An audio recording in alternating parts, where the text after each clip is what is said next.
Foot ওপৰে গুচি গৈছে এই তাঁৰডাল। যোৱাকালি আমাৰ খুপেলি গাঁৱৰ নিবাসী সন্মানীয় আমিৰ আলী দেৱৰ ল'ৰা, জ্যেষ্ঠ ল'ৰা কাদিৰ আলী, তেখেত ধান দোৱাৰ কামত পথাৰলৈ আহিছিল আৰু আহি অকস্মাতে এই বিদ্যুৎ পৰিবাহী তাঁৰডালত তেখেত লাগি যায় আৰু সৌভাগ্যক্ৰমে কথমপি তেখেতৰ প্ৰাণ ৰক্ষা পৰে। অচেতন অৱস্থাত পৰি আছিলে। তাৰপিছত আমাৰ গাঁওবাসীয়ে প্ৰত্যক্ষ কৰে আৰু লগে লগে আমাৰ বৰিচুগা অসামৰিক চিকিৎসালয়লৈ প্ৰেৰণ কৰে। তাৰপিছতে তেখেতক আমাৰ এইমছলৈ প্ৰেৰণ কৰে আৰু আমি জানিব পাৰিছোঁ তেখেত কিছু সুস্থ হৈছে আৰু আজি তেখেতক তাৰ পৰা পঠাই দিয়া হৈছে ঘৰলৈ।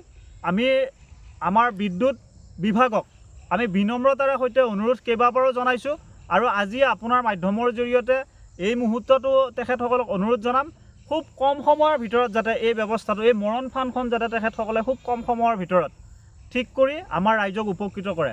আৰু আপুনি চাওক, এই বিদ্যুৎ পৰিবাহী তাঁৰডাল 11,000 ভল্টেজৰ বিদ্যুৎ পৰিবাহী তাঁৰ বুলি আমি গম পাইছোঁ আৰু এই বিদ্যুৎ পৰিবাহী তাঁৰডাল মাটিৰ পৰা 4 ফুট ওখৰে গুচি গৈছে। আজিৰ তাৰিখত এনে এটা পৰিৱেশ আজিৰ তাৰিখত এই খুপেলি গাঁওবাসীয়ে সহ্য কৰি থাকিবলগীয়া হৈছে। গতিকে আপোনাৰ মাধ্যমৰ জৰিয়তে আমি তেখেতসকলক অনুৰোধ জনাইছোঁ খুব কম সময়ৰ ভিতৰত যাতে এই ক্ষেত্ৰত বিভাগক আগতে জ্ঞাত কৰা হৈছিল নাই? আগতে আমি 3-4 বাৰ তেখেতসকলক জ্ঞাত কৰা হৈছে। তেওঁলোকৰ কোনো পদক্ষেপ, তেওঁলোকৰ পৰা কোনো আমি সঁহাৰি পোৱা নাই।